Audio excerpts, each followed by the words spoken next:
health, and longevity.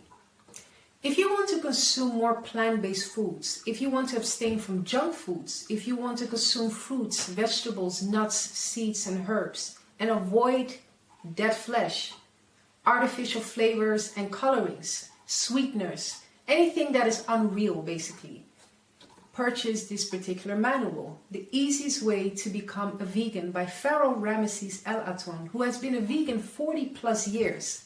He will take you step by step on how to abstain from the junk foods, how to abstain from the dead flesh, the chicken, the turkey, the pork, beef, and all sorts of animal products. Purchase this particular manual, The Easiest Way to Become a Vegan, to eat more natural. Remember that the herbs are for the healing of the nations. Let food be your medicine and let medicine be your food. Consume of every fruit-bearing and herb-bearing tree. Unto you it shall be for meat. Purchase this particular manual, The Easiest Way to Become a Vegan by Pharoah Ramesses El-Aton. Peace, health, and longevity.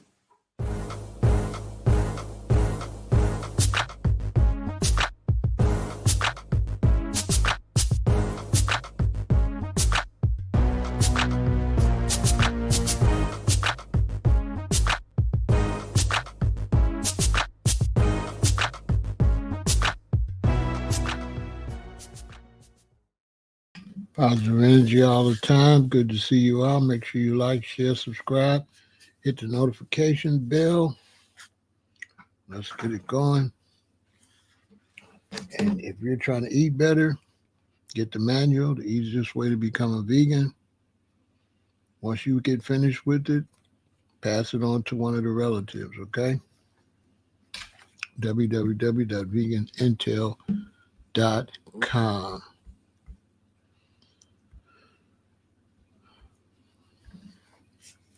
Well, I tell you, I'm going to talk about this situation. Being a vegan has been interesting. I became a vegan in 1978. I had been out of high school 2 years. I graduated in 76. And after seeing Dick Gregory and bumping into somebody who became my guru when I went to music college, between the two of them, I went on a journey. At that time, I didn't know I was a vegan. We called ourselves vegetarians. But we went to health food stores, and I was doing it for my health, and a lot of us was doing it for our health. That's why we were going to health food stores. So we really wasn't doing it for the animals. We didn't know about veganism, because veganism was for the animals and vegetarianism was for your health. But because we found out that dairy products could cause you to have a lot of mucus. I'm going to say could. I'm not going to say absolutely. So I used to call myself a vegetarian that don't eat dairy. Later, I found out that the proper definition was vegan. And so changing the way I ate, way back in 1978,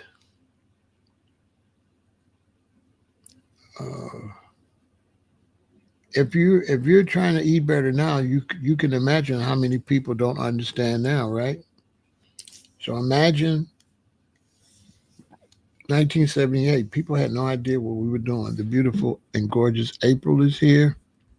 Hey, sweetheart. Craig Tomahawk is here. Onyx is here. Rastaman is here. More Power is here. More Power. I hope you're feeling better. Okay, you got to go on like same thing I'm doing, like a health crazy right?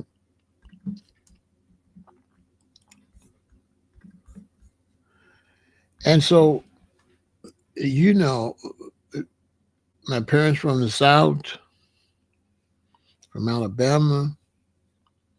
And so when their 20-year-old son, comes and don't eat meat, not to mention the dreadlocks on my head, nobody knew what that was either. So I was like a double weirdo.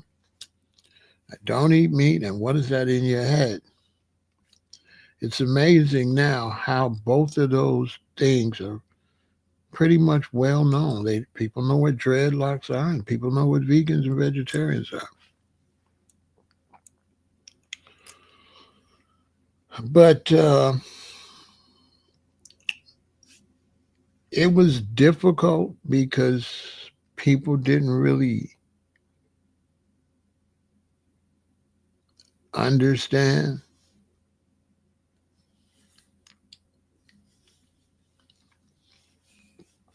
And so people would make comments and statements all the time. So it was very uncomfortable to be around regular people back in the late 70s and the early 80s. It was very uncomfortable to be around people when you were a vegetarian. At that time, I was really a vegan, but we called it vegetarian at that time. So it was very, very uncomfortable situation. Very uncomfortable.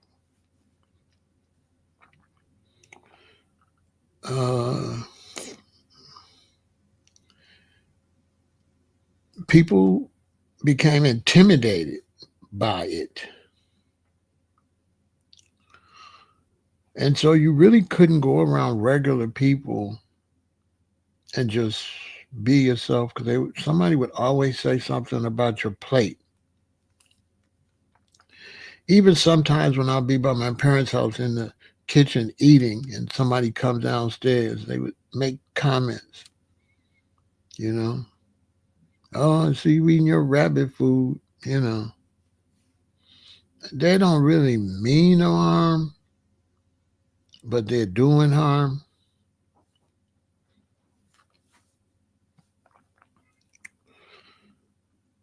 And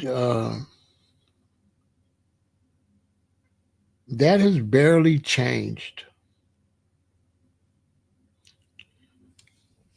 when you get around people that don't eat meat. They become very self-conscious. Good to see you, brother G-Ra. I got to learn the Nigerian greeting, bro. How do I greet you in Nigeria? I'm going to work on that. We'll work on it. I need to know my greeting. Um, it becomes very uncomfortable, right?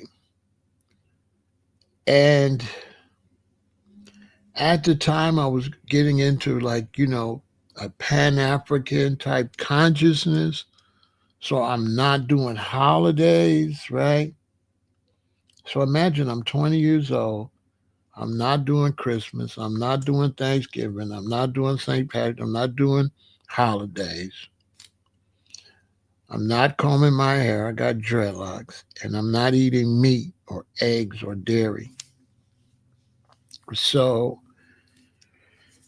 that kind of took me out of the mix. So I wasn't around for holidays.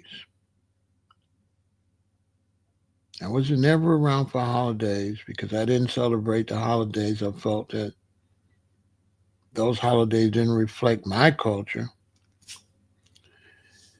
And when I would be around, people would always comment on my food. I was working for the U.S. Treasury Department, and it was lunchtime, and I think I had like a trail mix or something. It was hard to find something to eat. We used to go to the juice bar and get a mixed vegetable juice or, you know, some type of juice. I'd get a bunny hop, which was Coconut carrot. That is, I need to make that. I haven't had that in years. Like coconut and carrot mix is wow. But I used to get that and get vegetable juice, and there was nothing to eat. You get some Planters peanuts and trying to get the salt off of it because we didn't eat that particular salt. You know, we didn't really know about sea salt. But when you go around people, that was uncomfortable. So I was at work one day, eating whatever little plant-based uh, situation I had at my desk, and it was a black woman sitting next to me, older woman, nice lady, but I guess And so she say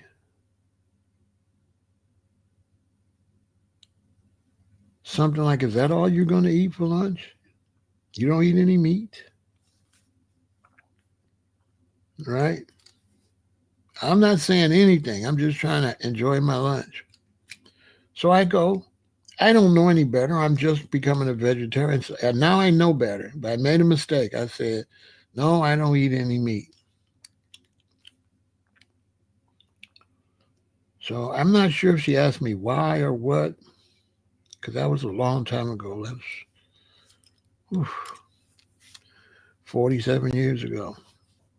But the next day at lunch, she had like some celery and some crackers. And, she had like plant based snacks that African Americans, whatever they would bring, because she's not a vegan or nothing. So she had brought everything except meat, right? See, it's where the weird stuff starts happening. I didn't say anything for you to do this. So the next day, she comes back with her chicken or whatever. So now she's feeling some kind of way, as if like when she seen me do it, she tried to do it, and then when she realized she couldn't do it or didn't want to do it, she comes the next day with her regular lunch and she starts saying, I'm not talking to her now about this. I'm trying to eat my lunch. And she just says, in the Bible, God said you can eat meat. Okay. I mean, I never told her God said don't eat meat. I never told her don't eat meat. Right? I never said it was nothing righteous about it or any of that. But out of nowhere, she started telling me, you know what I mean? Out of nowhere, you know, she starts telling me why it's all right to eat meat. Which, if I would have said, God said in the beginning, I give you all green herbs for food, it was so, then I can see her coming back and showing me later in the Bible where it says God said you can eat this. But I never said any of that. And I never said anything. At that time, I wasn't even an expert on the knowledge of veganism. I didn't know about all the Bible passages and all that necessarily. I don't think I knew all that stuff. I was just trying to eat for my health according to what Dick Gregory was telling me. And I read a book, Make Your Juicer Your Pharmacist, I think it was called, and Dick Gregory's book, and it made sense. And my guru was telling me. But she was uncomfortable. She was uncomfortable. And it stayed like that, and it's still like that, still today. If I go around average people and I eat like a vegan, they become very, uncomfortable. Not everybody, but enough to say something to you. It's almost like they almost take it like you're right, you're self-righteous. Say that's how they take it. It's a good way to explain it. They take it like you're on some righteous, and now they got to prove I'm righteous too. Something like that. They take it personal for some strange reason. They take it personal. It affects them. And so usually where everybody would sit down and eat, as a vegan, when I sit down and eat, they start, doing weird stuff.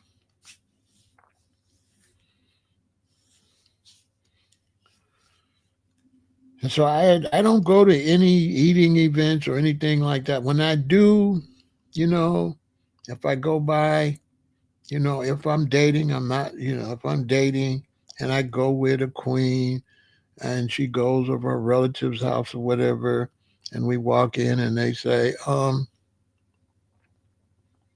you all hungry? You want something to eat? I always say, no, thank you. I don't say, no, I'm a vegan. I don't say anything like that. I just go, no, thank you. I ate before I came here. I got to give them some type of story so they'll relax and just move on. So I got to tell them something to get them comfortable. I can't tell them I'm a vegan. Sometimes they'll know it and they'll say, we got some salad in there, which is awkward. But I can't tell them I'm a vegan because they become very, very, very uncomfortable.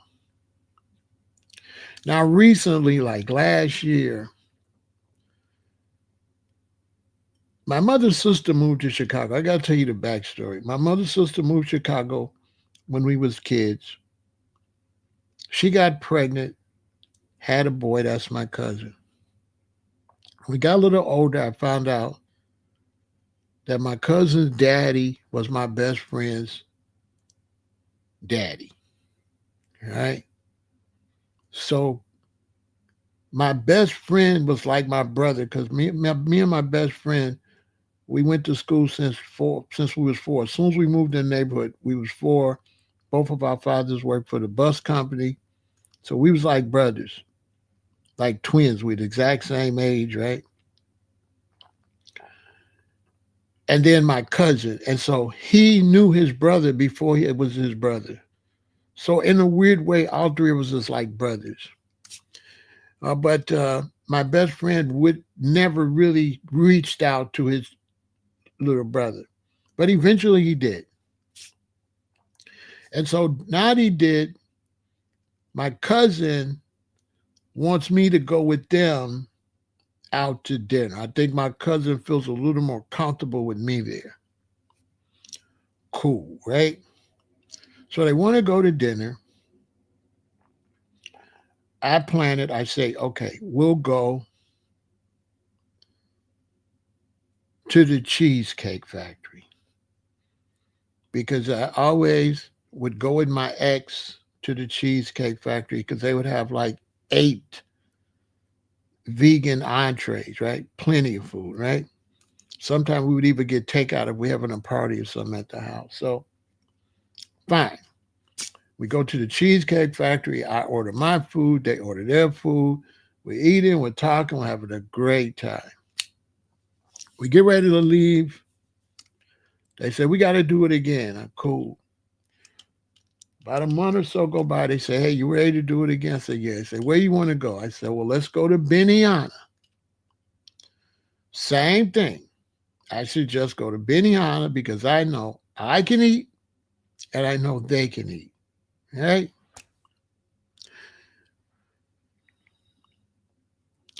Now, this is crazy, right? I need, you know what? I need to find somebody and shoot a vegan episode, right? Oh, that'd be so fire. Let me write that down. That'd be so fire, okay? Vegan short stories. Oh my God. Hold on, y'all. Because I'll forget after we talk and enjoy ourselves. So, you're not going to believe this. So we go to Benihana. Everybody orders what they want to order, but mine's is vegan. No meat. So you know how Benihana, the guy comes out, he washes down the grill, right? But he can't have cross-contamination. So it's me, my cousin, his brother, us three like brothers. It's a white dude with his black girlfriend. And it's like three whites over there. So it's 3, 4, 5, 6, 7. It's 8 of us sitting there. So because there can't be cross-contamination, they have to make my food first. You talk about awkward. So the guy comes, Benihana, and he takes my food and he throws all the vegetables and mushrooms up there and he's chopping it, right? So now imagine, usually at Benihana, they put a dish here, a dish there, a dish there, but he's only making one dish, mine. And it's no seafood. Benihana is the shrimps and lobster. It's no steak, nothing. Talk about awkward. So I'm sitting here with the other 7 people staring at my food. He whips my food up and he puts it on a thing and he gives me my food first. And man, you could cut the tension with a knife. You know what I'm saying? Because it ain't no meat or nothing on there. And I'm the only one that's getting ready to eat. Everybody had to watch them make this vegetables.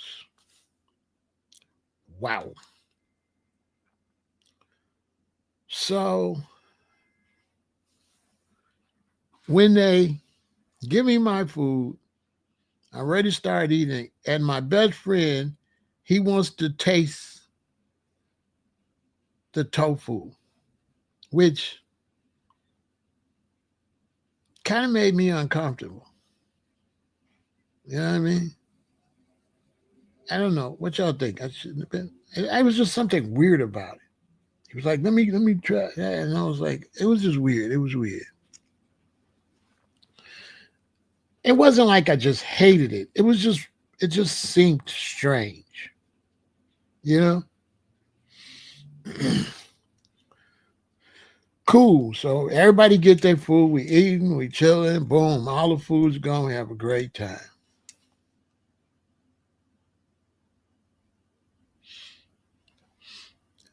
My childhood friend says, next time we're going to the steakhouse. He said it just like that. He said it just like that. You know what I'm saying? That's how he said it.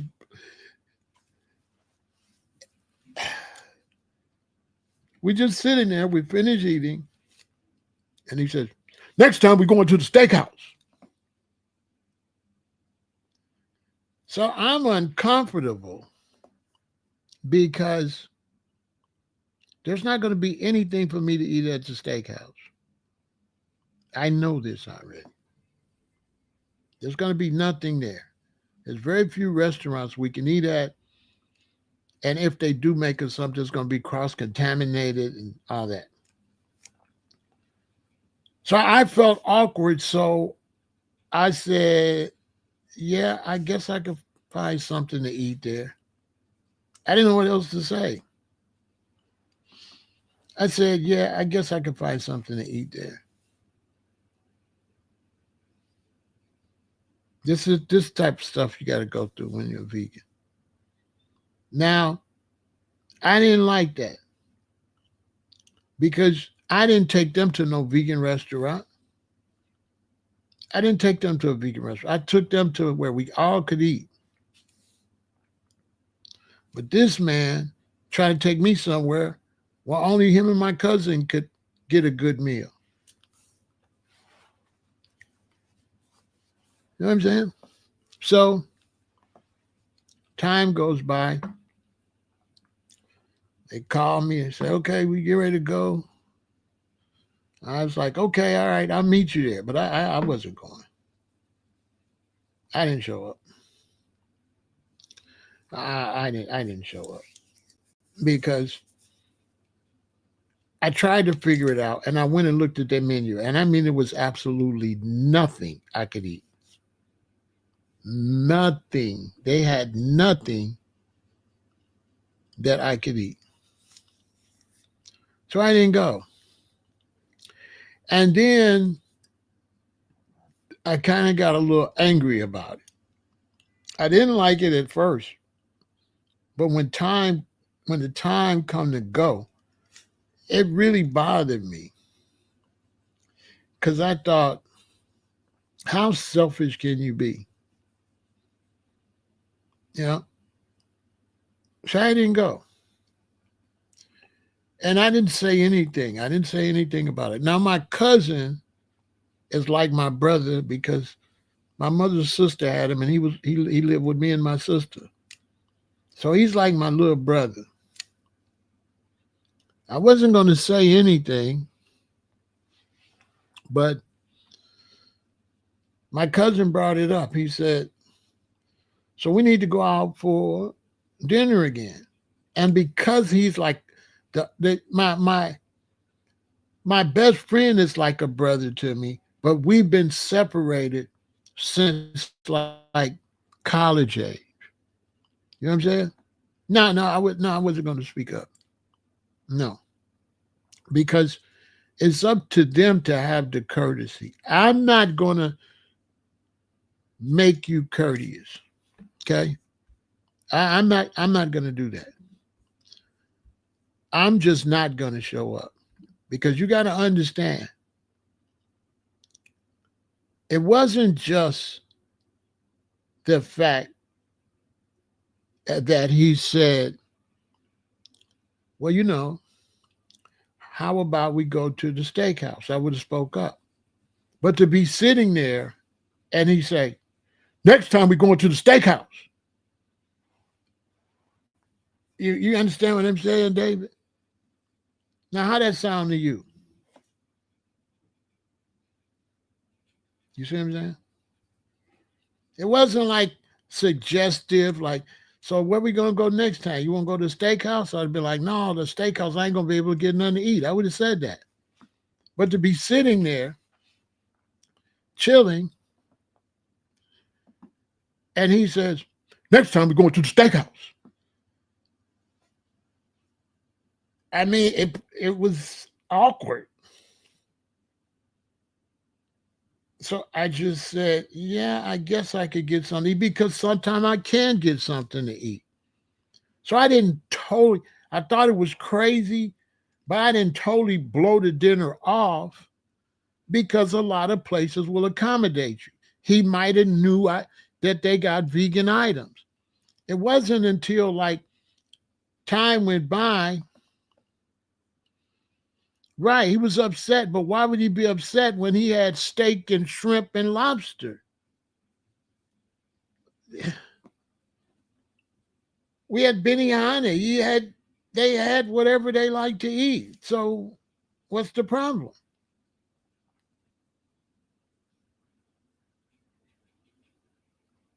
I mean, what's the problem? Mind you, he's in horrible shape, bunch of surgeries, legs got veins all out. I mean, he's sick. He could barely stand up, could barely walk. With the same age, he could barely stand up, he could barely walk. On top of all that, his health is totally deteriorated. Now, I don't know. You know, one thing is, I've been a vegan for 47, it's going on 48 years next year. I've learned how to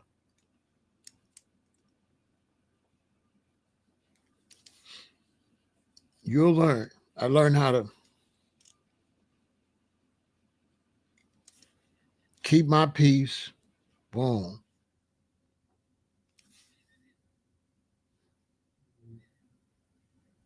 But I really didn't get upset until it was time to go. And I looked at their menu and there was nothing I could eat. That's when I said to myself, so this man, see, I don't eat meat. We done ate twice. But he's taking me somewhere that don't got nothing for me to eat.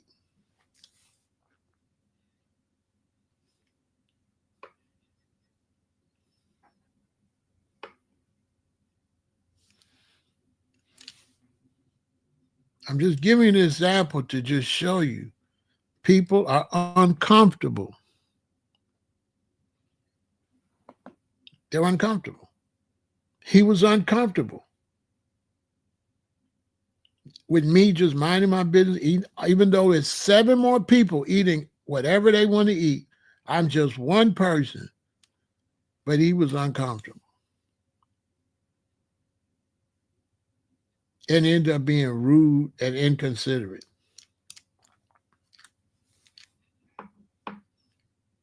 So my cousin want to have another dinner, but I really don't want to do it anymore. A couple times was enough. You know what I'm saying? You know what I mean? A couple times was enough. Yeah, I don't want to do it anymore. You know, from the streets and just from life, when I get little signals from people, I've learned to don't stay in that hole. And later you say, man, you're just going to see more of that behavior. That's all you're going to see. And probably worse. So just to avoid all of that, we had a couple dinners. It was nice. And arrivederci. I can't, I'm not going to do it anymore. Because there's a lot of other things in life I've learned about that type of thing. And once you get that feeling from somebody, just stay away from them. Just stay away from them. Because it'll only get worse. I'm not going to feel no way about it. I just don't see where it benefits me. I'm trying to live my life and enjoy my life. And I'm not trying to be bothered with no kind of nonsense. And this is what it's like. Because people it bothers them the way you eat. Like it makes them feel self-conscious or something strange. I have no idea. But it bothers them. They're uncomfortable with you. It's like you make their food look less appealing. It's like you make them have guilt. You make them think about all the stuff the doctor told them don't eat and they still eating it. You make them think about their high blood pressure, their cholesterol, the medicines they own. All of that stuff you make them think about because they don't be following the doctor's orders at all.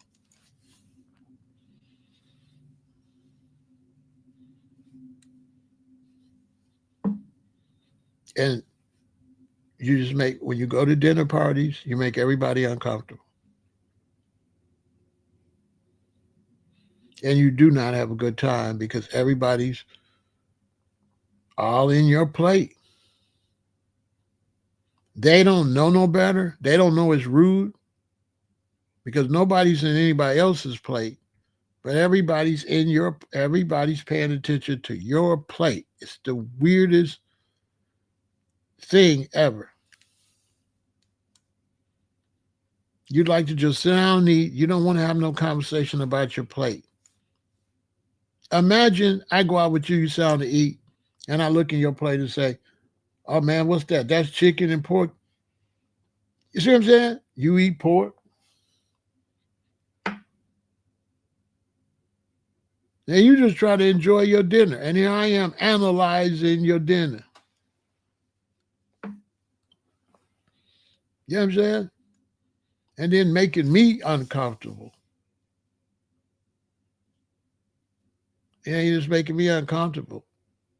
Like you all up in here with yours. You know, that you all, you know, can I just eat? You know, when I first went vegan, sometime I'd be by my parents' house. Maybe I broke up with my girlfriend. I got to get another apartment or something. I might be there for a while. And I'd be in the kitchen cooking.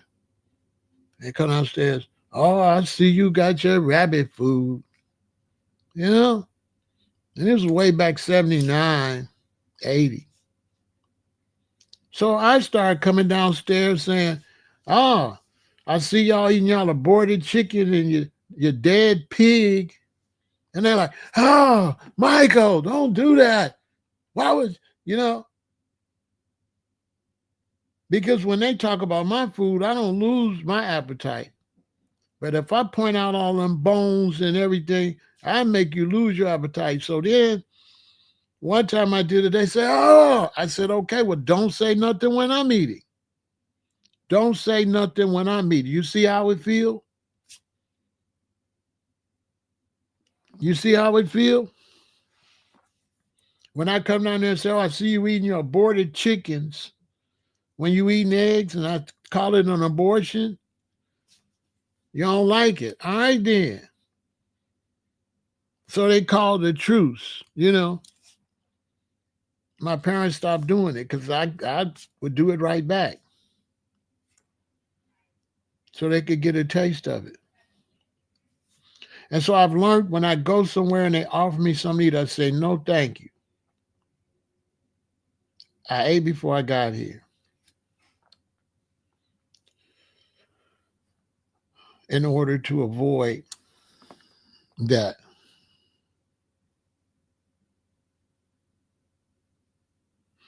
Yeah, they disrespect your plate and say stuff about what you eating. You're 100% right, Artie. It's the most rudest thing ever. And you would think that they would say, oh, you're trying to take care of your health. No. Mind you, it's sick people at the event, Artie. Ain't it? Ain't it? They got medicine cabinets full of pills. These be sick people. Because hardly nobody feels well, especially 40 and over. Hardly nobody feels well. I tell this story all the time. I was taking care of my father. I could tell he was going to be passing away, but I wanted to stay there with him. He had dementia, Alzheimer's. He'll get up and forget he's standing up and fall. He could hit his head, knock himself out. So I made me and my queen, I said, we got to move in. I got to take care of dad. That's when I started going live. I started going live while I was taking care of my father. And I would go live like here, and he would be upstairs because I have to hear him when he get up because he'll stand up and forget where he's going, forget to move his feet and fall. So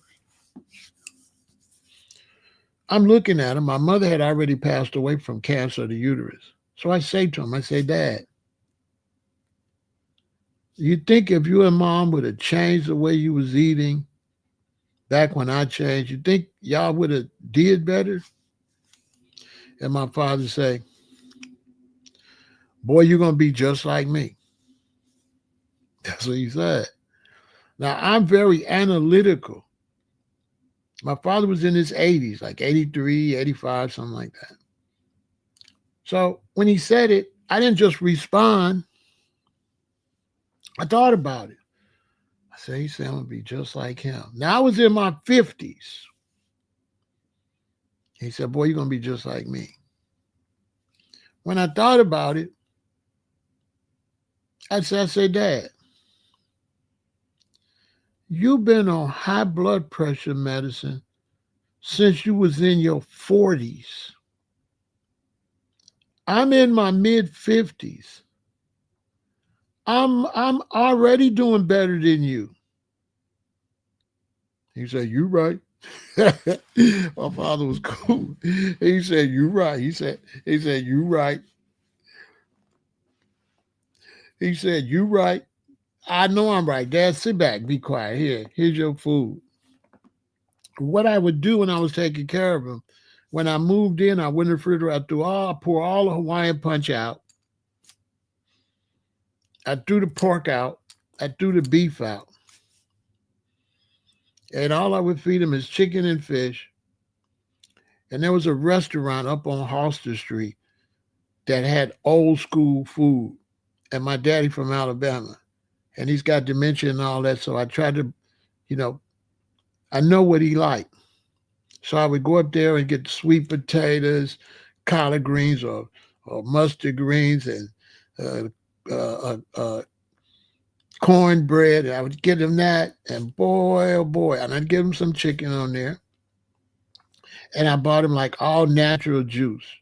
No more artificial coloring. I bought him juice with the original color in it. Because I'm not trying to make him a vegan because he's 80 something and he's basically, I'm helping him until he passes away, basically. But I just gave him the best, let him go out with the best. Because I'm not going to give you no Hawaiian punch. I'm not going to give you all this stuff. But his stomach was totally rotten. His food wouldn't digest, was always runny. He had to wear, the big diapers, probably full of worms. Probably had worms went up his spine, probably was up in his brain. Most likely. He was just withering away, skinny as a rail. He used to be slim like me, and by the time he got like in his late 30s or whatever, he was like bigger. And you really think that's how you look? Then he turned right back skinny when he got older. That just shows you that was meat that made his head round. He used to have his head was more like this. By the time he got in his late 30s, going to his 40s, his face was round. By the time he got in his 80s, his face was back like this. That's that bad food. Swole him up, make him look like a cow. His head started shaping like a cow and a pig. Your head started rounding out.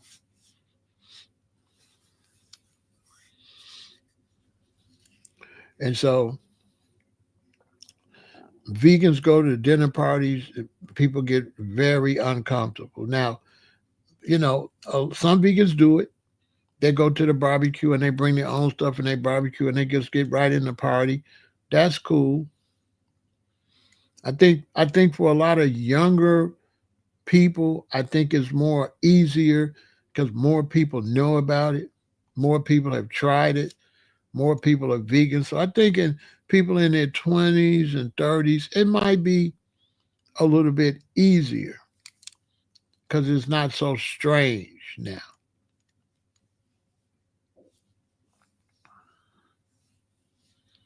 So I think it might be a little bit easier, but not much because people are very uncomfortable when you take care of your health and they don't. They become uncomfortable. They start to have conversations with you that you don't really want to have these conversations. You know? Not much. They start having conversations that like self-conscious conversations, like guilt or something. And it's like, listen, my presence here and me eating, I'm not trying to make you feel guilty. You know?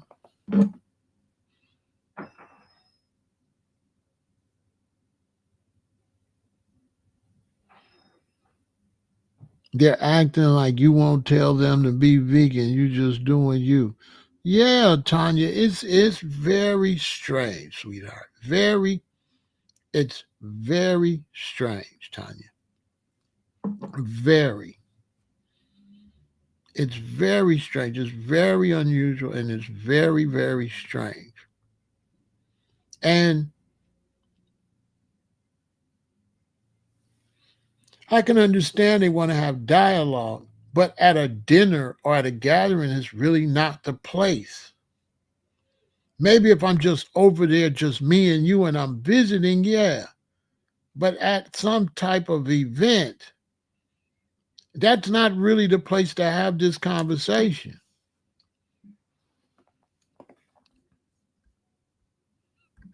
She says, "Oh, cutie pie."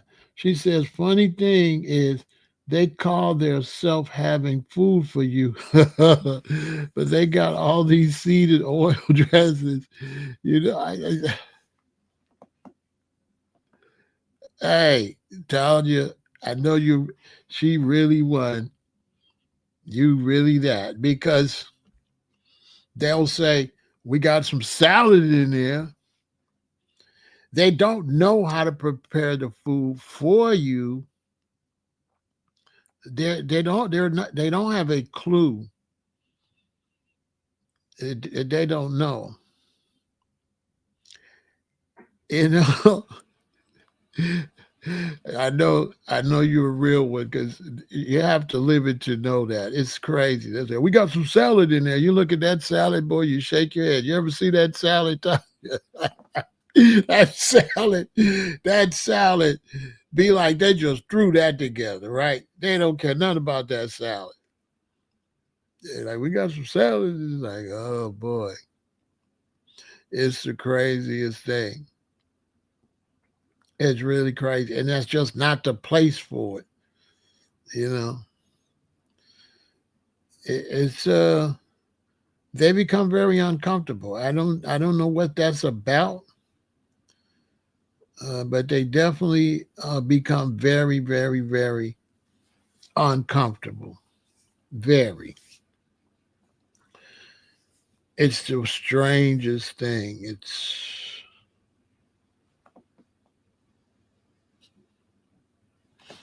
Yeah,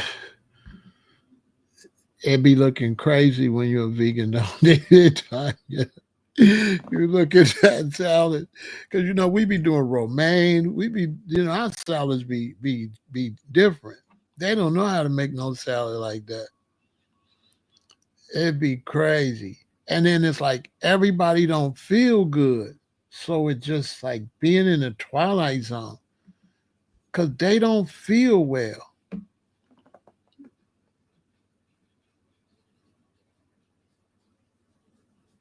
It's a beautiful salad, but it don't have none of the right stuff in it. Exactly.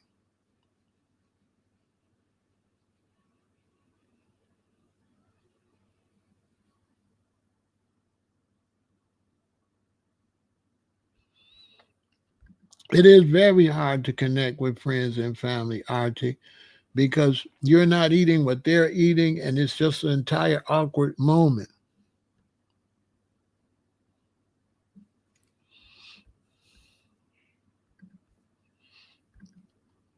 A lot of women don't even want to deal with you when you're vegan. My last marriage, it lasted 22 years. And when I met her, I was vegan. And when she would cook vegetables and stuff, I would put mine to the side and, you know, and put what I want on it and eat. And it worked out great. I had to go, and I would go to the restaurants on a Friday. They want to eat out, and here I am with these long dreadlocks. I got to go to J&J Fish for the kids. Then she might want something from the Jamaican restaurant, and then I got to go to Soul Vegetarian and get my vegan food. And this is why you can't judge nobody when you see them. Because imagine people see me doing lives like this, and then one day you drive by and you see me in J&J Fish. You're like, Pharaoh Phony. No, I'm getting that for the kids. And what happened is one day when I brought everybody's food, I had a battered cauliflower basket. And my wife at the time said, Pharaoh, let me get some of your cauliflower. That look good. So I gave her 2 pieces of cauliflower and some fries. And she had like some jerk chicken and stuff. So when time go by, maybe 7, 8, 10 days later, I got to go out and make another food run. And she say, you going to the Hebrews? Because we call it the Hebrews because there was some Hebrew Israelites run soul vegetarian. Now it's soul veg. So the second time I was making run, she said, you going to the Hebrews? Bring me a cauliflower basket. So I bought her a cauliflower basket. So now every time I go for food runs, she want a cauliflower basket. From eating that cauliflower basket, and because she already eat a lot of greens and sweet potatoes, her taste buds. So now she started trying the other food. Still today, she's a vegan. She's a vegan still today. She just changed on her own. I never said nothing. With the children, I banished beef and pork. No beef and pork. I let them eat fish and chicken. And the reason I had banished beef, because there was like a rumor that they tried to sue Oprah because she had reported that the people that raised cattle was taking beef, taking the other cattle and chopping the beef up with the corn and stuff and feeding the cows cow. I had believed that that was causing mad cow's disease. And mad cow's disease, you might not know you got it for 10 years. So because I wasn't sure what was going on with the beef, I told the children, you can't eat no beef and you can't eat no pork in here. But I would let them eat the chicken and the fish. Later, I was watching a documentary about some cannibals. And these cannibals used to eat people. And when those cannibals would get a little age on them, they would be like this, just like with mad cow's disease. And I said, oh, that's cannibal's disease.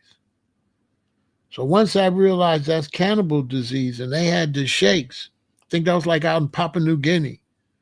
Then I looked at the cows that's eating cow, and the cow what? Had the shakes. I said, them cows, ain't no mad cow disease. That's cannibal's disease because you feeding a cow a cow. I tell you a strange thing I seen one time. I was in a parking lot. It's like some business here, the parking lot, and it's a big parking lot, and the people that go to this business park over here, and then McDonald's is on this side. So I'm sitting on this side in the parking lot waiting for whoever I was with to come out of the shop. Or maybe a Kentucky Fried Chicken. I think it was a Kentucky Fried Chicken. And I seen some birds fly down and was eating chicken. And I was like, whoa. These city birds ain't supposed to be eating no chicken. I said, boy, we creating some monsters that don't even know it. Cause them little birds, and they was eating a drumstick. I said, what? You know what I'm saying? I said, what? And so I let people eat the way they're going to eat and learn on their own. And I just eat the way I eat. I don't like to make people feel uncomfortable, but they have no problem making me feel uncomfortable. And all you do is just ruin the party. So what I do when I go to the event, I eat before I get there, and the party goes off perfect. They say, hey, we got started. Oh, you know what? I ate before I got here. Boom, cool. They don't think about it no more. Everybody having a great time. I always eat before I go. That way I could still bond with everybody, play cards, talk and everything, and I could just skip the food.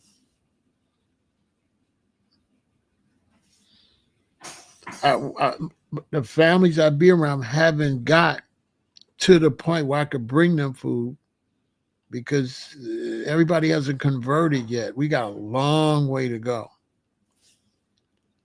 But foundational Black Americans are the fastest growing group of vegans in the United States. But we still have a long way to go for our people to learn the facts. And you have entities teaching them that they can keep eating what they eat. You keep some type of snacks. You say, I keep me some kind of snack with me in the car, in the cooler, so when I leave, if I've been there too long and I'm hungry, I got healthy food. Exactly. That's smart. It would be nice if we could. It would be nice if we could help, but they don't want to be helped. They don't. They don't want to be helped.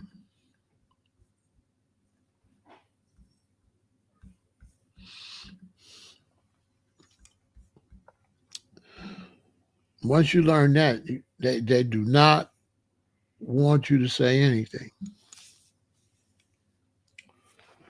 That they don't want. So I tell everybody, the best way to help them is get my manual, the easiest way to become a vegan, right? This is foolproof. And what I do is I keep it in something like this. And the way I help people is I wait for the magic word. If they say they have any illness, that's the green light.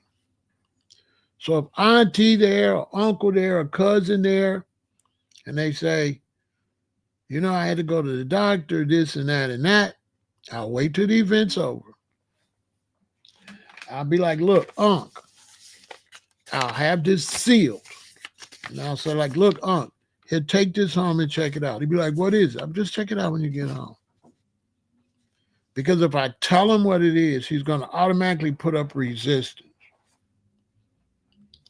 So I just give it to auntie or uncle or cousin or grandma or whoever, mom or dad. I give it to them like this.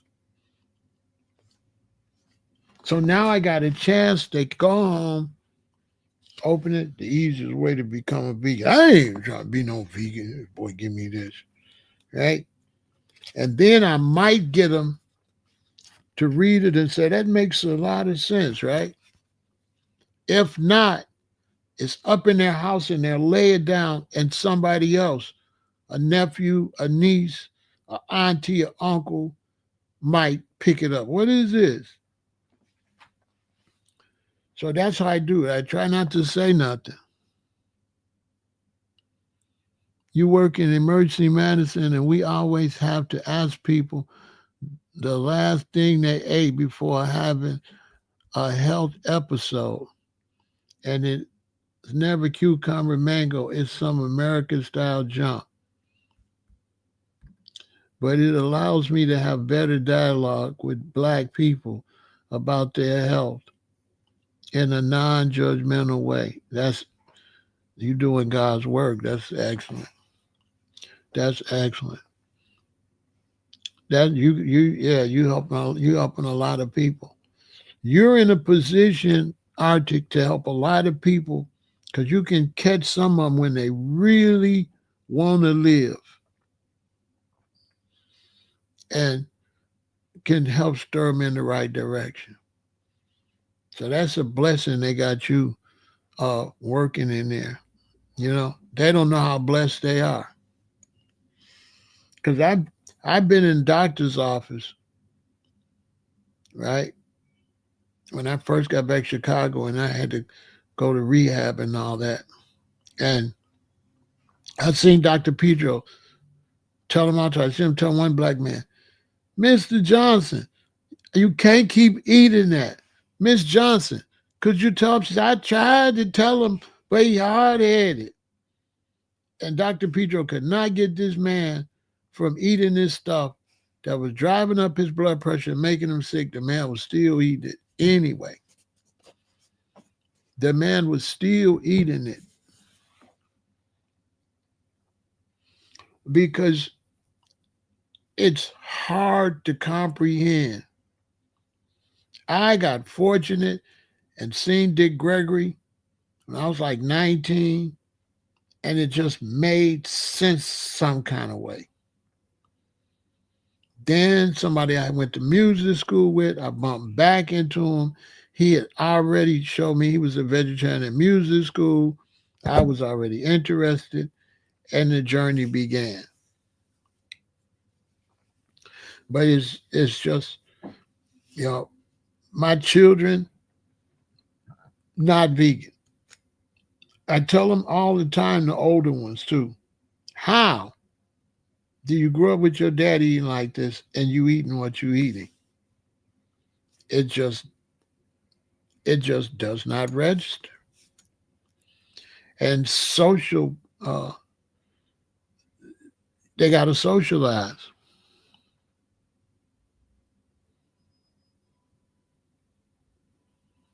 You tell them to listen to other vegan podcasts. You're 100% right. And that's excellent. I'm glad I could help you, sweetheart. You're looking beautiful too. It's definitely you glowing for sure.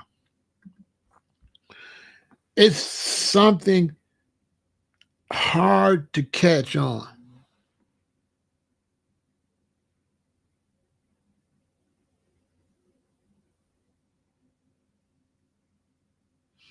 Yeah, you're a living being. Why you want to eat dead flesh? 100%. And once they realize that that juice in plants is actually medicine. So once they realize that when you eat that red cabbage or when you eat watermelon, once they realize that that fluid is actually medicine, because our bodies has all these vitamins and minerals in it. And those vitamins and minerals are in the ground, but it's ore. It's like hard rock. Like iron is really iron. And this rock is in the ground with all these minerals and it's rubbing against each other and it's making dust. And that dust has vitamins and minerals in it. The plant is in the ground sitting in this mineral dust, right? When it rains, that puddle you see around the plant when it's raining, that's actually mineral water. So the roots of the plant takes all of that nitrogen and phosphorus and potash and iron and calcium and niacin and vitamin A, it takes it out the ground and it sends it up into the plant. Also, the plant is grabbing vitamin D and turning the vitamin D into protein and stuff like that. So the plant is pulling from the sun and from the ground. Then the plant takes this nutrition and puts it in the edible part of the plant. So it'll put it in the mango, it'll put it in the apple. Then the apples will fall. When the apples fall, there could be 500 apples on a big tree, but let's just say 300. And let's just give it a round number. Let's say each apple got 5 seeds in it. 300 times 5 is 1,500. So one apple tree can grow 1,500. And 1,500 apple trees can grow how many? So if it's out in a wild forest somewhere and man don't go, it could just be acres and acres and acres of pears, acres and acres and acres of apples, naturally just growing. On top of that, the birds swallow the seeds.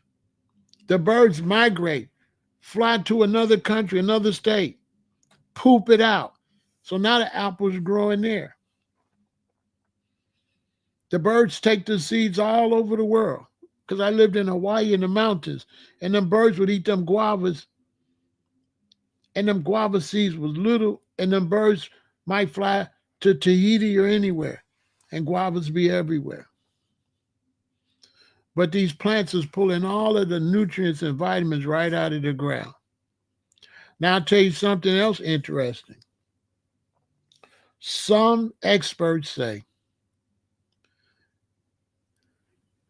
that the food that grows nearest to you has the most healing power, because they say that our skin is constantly making dust. Like when you sweep your house and stuff and vacuum, a lot of that is your skin.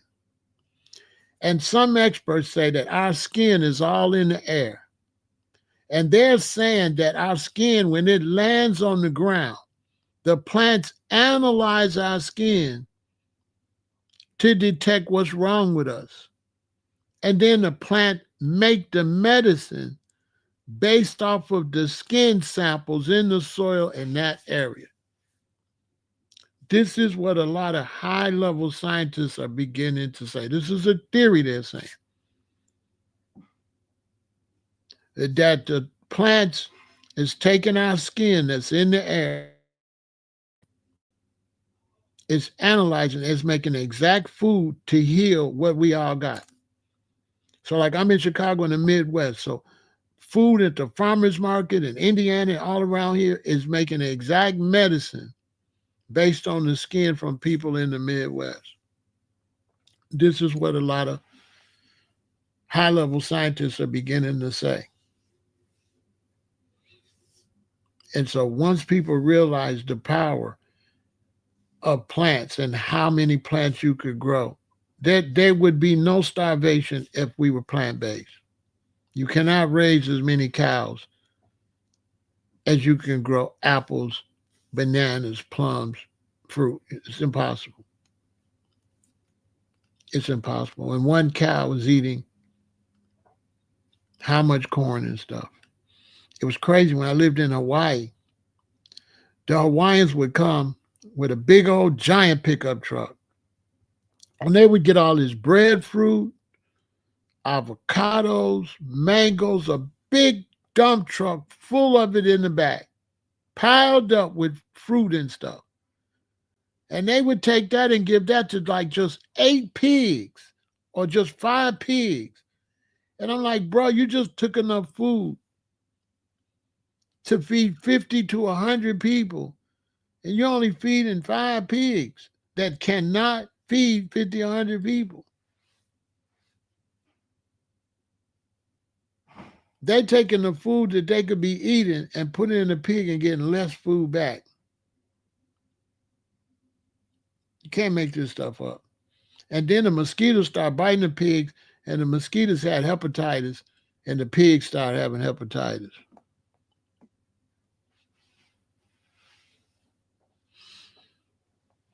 Pollen skin, yeah, pollen skin. The pigs start having hepatitis from the mosquitoes. And if the barges don't come from Japan and America to Hawaii, they would run out of food in 15 to 30 days. There wouldn't be a coconut, a mango, nowhere on the island. The island does not grow enough food to feed the inhabitants on the island. The city rides around and take down coconuts, saying they don't want it to fall on the tourists' heads.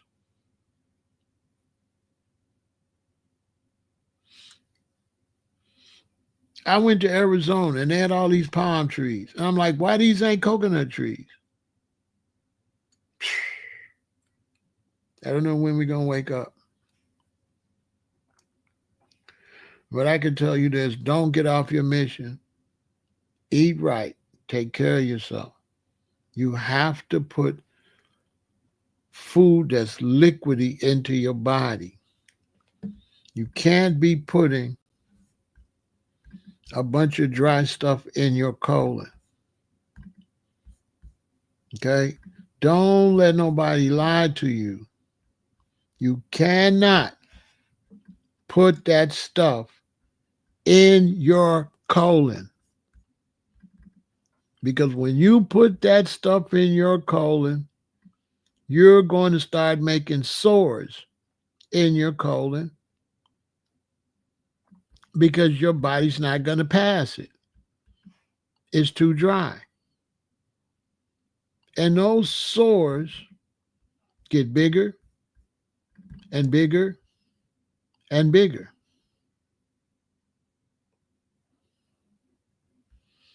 And once those sores get so big, they bust through, and then your whole body gets the cancer. You see? Look, I'm going to show you the diagram right here. You see? Stage 0, that's a sore. Stage 1. Stage 2. By the time you get to stage 3, you're in bad shape. Stage 4, look what it says. Spread of the cancer to other organs. Because you're putting all this dry stuff in your colon. Artificial flavors, artificial colors, flaming hots, stuff to irritate and make sores. Because you're not passing your food. The brother was only 42, 43 from the Black Panthers. Passed away. 42, 43 years old. Because they don't teach you how long your colon is. They don't teach you that. You cannot get all that dry stuff through that colon. You cannot. You cannot get all that dry stuff through your colon. Okay? Hey, Angela. They always try to act like we a lion. Look at the lion's colon. The amount of acid in the lion's colon can burn hair, bone, all of that. The lion's colon is only 5 feet. Your colon is, if you stretch it out, it'll reach the height of 2 basketball rims, 20 feet. You cannot push 20 feet of dry meat, bread, and potatoes through this colon. You cannot.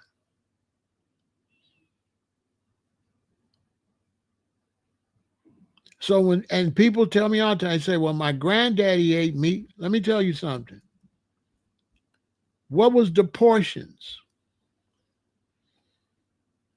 Your granddaddy didn't eat meat like you. They had portions. The plate would be chicken, black-eyed peas, corn on the cob, might be sweet potatoes.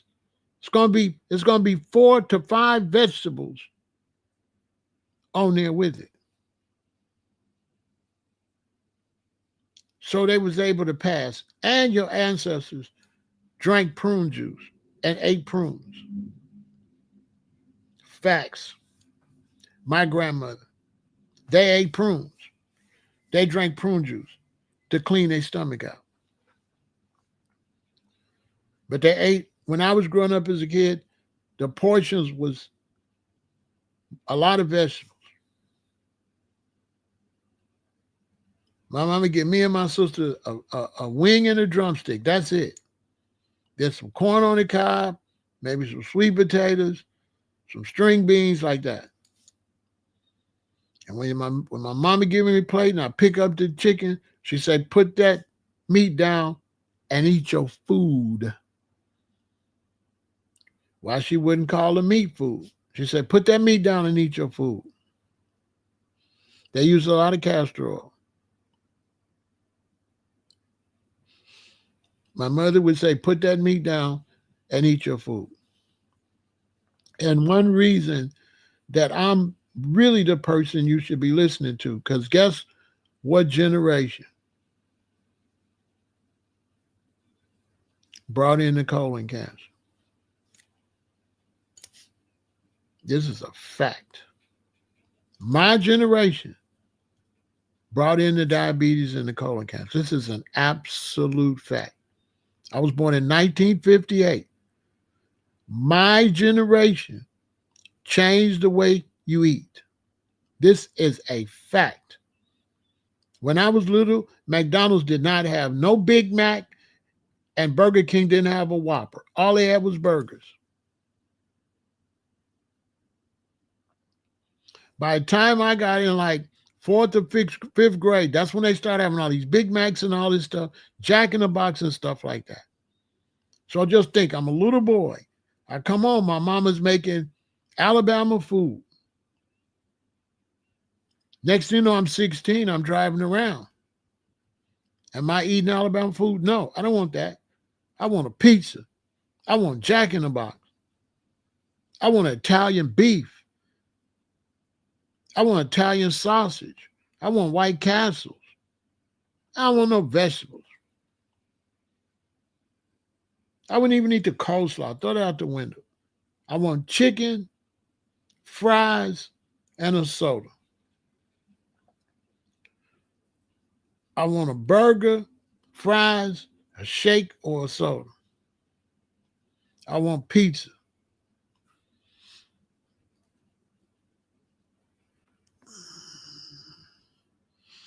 The burgers were smaller, but they started making them crazy.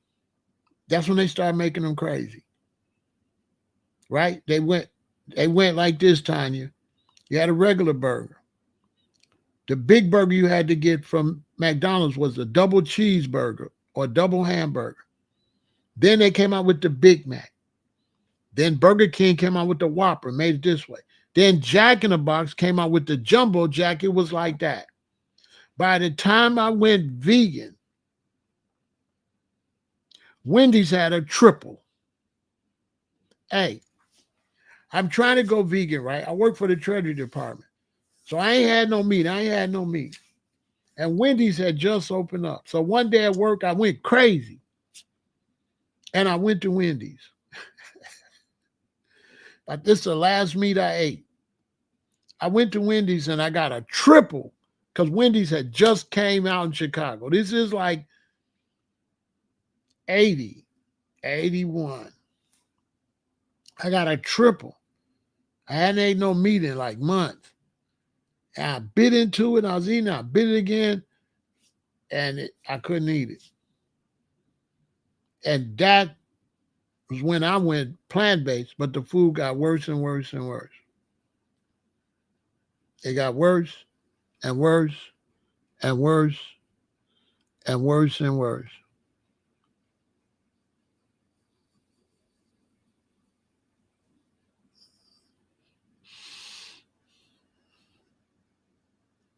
It didn't come to like the 70s. You'd have to go to Greensboro just to eat McDonald's. Yeah, because when we used to go down south, you had to go to Big Boy. When we would go to visit our relatives down south, they didn't have McDonald's. They had Big Boy. It's a big old white dude. You know what I'm saying? People was moving more. We was moving more. But that generation, they started speeding stuff up. So I'm a baby. It's malto-meal, oatmeal. Older, it's cornflakes. Older, it's Frosted Flakes. Then Fruit Loops, Lucky Charms, Tricks. My cousin come, it's cookie cereal, Count Chocolate. It got worse and worse and worse. The Hostess fruit pies, instead of having real cherry in it and real apple, they start putting gel in it. They switched over from whole foods to like a processed food. See, the snacks used to be whole food. Like McDonald's, when McDonald's started. One of the jobs was cutting fries. They didn't have frozen fries. McDonald's had 2 people working the fries. One of them just cut potatoes, put it in the same basket, and soak them in water, put them down in the water. The other one take the ones out the water, put them in the fryer, dump them in there and start making them. When they run out, they take the next one. So McDonald's fries when I was little was fresh cut fries. By the time I got high school, stuff like that, now it was these frozen white fries.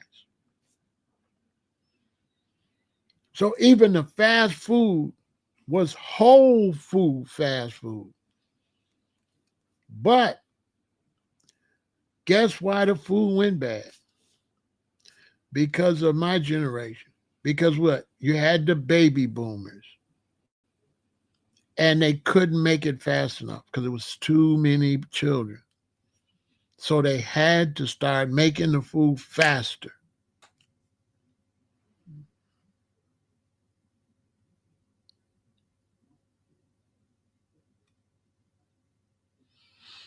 Yeah, there's an app you could put in your phone. I forgot the name of it. And you can scan the food and it'll tell you what the food is. I be having it in my phone. Let me see. What's the name of that app?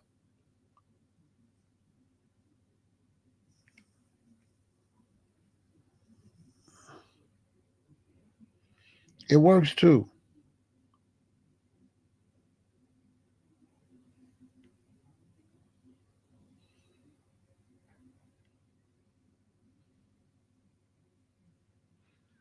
Oh yeah, Yuka. That's it. I use it. It works well. But that's how the food went bad. Because my generation, my parents were from Alabama. I wasn't. I'm born in Chicago. So between me and the 4th or 5th grade to now, the food is absolute poison. Absolute poison. And I've watched it happen. And I just got fortunate enough at 20 years old to turn things around. Because if I didn't turn things around at 20 years old, I would surely be sick. Because even though I was skinny, I ate too much. I was crazy. That used to be the joke in the family. Where is he putting all of that? So I just got blessed. Because by the time you got to 1975, 76, it really got bad. Pop-Tarts and all that stuff. In those days, they used to walk up and down Chicago and they would put samples in your mailbox. Think about that. They can't do that now. People do all kind of stuff. But back then in the 70s, in the early 80s, they would come on the block and put new food in your mailbox. Yeah, we didn't know it was bad because we didn't have no high level intelligence. I'm the first generation for people from the country. So I'm the first, my mom and them doing reading, writing, and arithmetic. I'm doing math. So we're the first ones to kind of come out to the Stone Age. And you learning all that stuff. Nobody know nothing about food because the food's changing right in front of your face. And it's like, this is new. I'm first generation city. I remember my daddy bought a pizza home. I was probably 7. My sister was probably 6. We like, what's that? By the time I got in high school, you know how much pizza children was eating? Pizza took over. There was no Pizza Hut. There was no Little Caesars or nothing. Back when I was growing up in grade school and high school, it was like independent pizza places. There was no pizza franchises, not in Chicago. And then it became big and they got the pizza franchises. Their pizza is not as good as the independent pizza places was. But all the kids want pizza. All the kids want burgers. We want a hoagie sandwich. You know, you want rib tips from Leon's. I would go to Painted Down and get the jumbo barbecue jumbo shrimp. It just was all downhill, but we didn't know any better. I just got fortunate. I just got lucky to turn it around.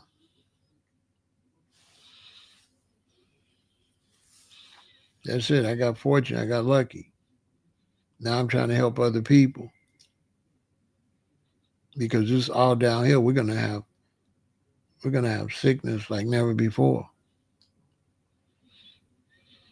And so I tell people all the time, if you go plant-based, just concentrate on yourself. Don't be trying to save people because you're wasting your time. And I know people that went vegan and were trying to save people and then fell off their own self. The best thing to do, the best thing you could do to help people is be a good example. And let them open up the door before you try to help them. If they open the door, auntie say, "Oh, babe, my stomach been bothering me." That's when you say, "Auntie, what you been eating? Auntie, you got to eat this. Auntie, you got to have that." Now, I'll tell you something. I'm going to tell you a little trick. If you want to help your parents or older people in your family, this is what you do. Don't tell them nothing, right? Check this out. Don't tell them nothing. So say you're trying to help your daddy. Don't tell him nothing. Find out his favorite fruits. Find out his favorite vegetables. And when you go over there, just like, "Oh, Dad, I had went shopping and I grabbed you some stuff." Don't tell him nothing. So now what you did, he don't know you feeding him better. He just thinking you being nice. He ain't paying no attention that you bought him some plums, a watermelon, right? So don't tell him nothing, right? Don't tell him nothing. Just bring him the good fruits and vegetables. Don't say nothing. And you'll be helping them without them knowing. You'll be flushing their stomach. And they never know it. Just take them some prunes. Or take them some small prune juice. Take them a watermelon. Take them some grapefruits. Don't say nothing. Take them some collard greens. Take them some mustard greens. See? Go by and see your mom. Take her some cucumbers and stuff like that. "Ooh, I'll make a salad with this." See? Boom, got her. And you don't have to say anything. You know what I mean? You just kind of feeding them good your own self.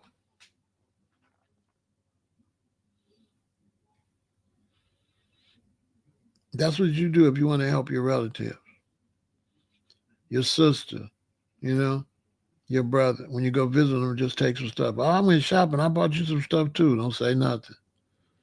But when they eat that, it's help cleaning out their stomach. They getting some nutrition.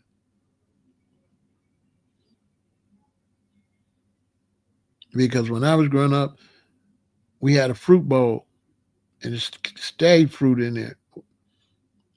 And we ate mono. So if my mama got nectarines in the fruit bowl, plums and grapes, whichever one we pick up first, that's the one we eat until they gone. We would never eat grapes and then a plum if it's still grapes left. Once we eat grapes, we eating up all the grapes. Then if we decide to eat a plum, we're going to eat up all the plums. Because when it's good, you want that same taste. You don't want to change the taste. These plums good, you don't want to change the taste. You want another plum and another plum. So we got to bring fruit bowls back. You notice people don't have fruit bowls on the table anymore? So look, I appreciate all of you all for watching. Make sure you support the channel. right? Make a donation, a super chat, cash app, PayPal, all of that. Eat right and take care of yourself, right? And remember that when you go around people, they're going to be uncomfortable, right? And you're going to feel lonely, okay? Because they really don't want, to see all this fruit and vegetables on the table. So just get used to it. And always take care of yourself. That's what you got to always remember. It's self care. Take care of yourself. And the more you take care of yourself, then you can take care of other people. Never just try to take care of other people. Take care of yourself and be a shining example. To take care of yourself. That's what you always don't forget. Just concentrate on you. You can help more people if you concentrate on you than if you concentrate on them. All right. So y'all have a good day. Take care of yourself. Eat right. Make sure you get lots of vitamins and nutrients. All right. Victory and go vegan.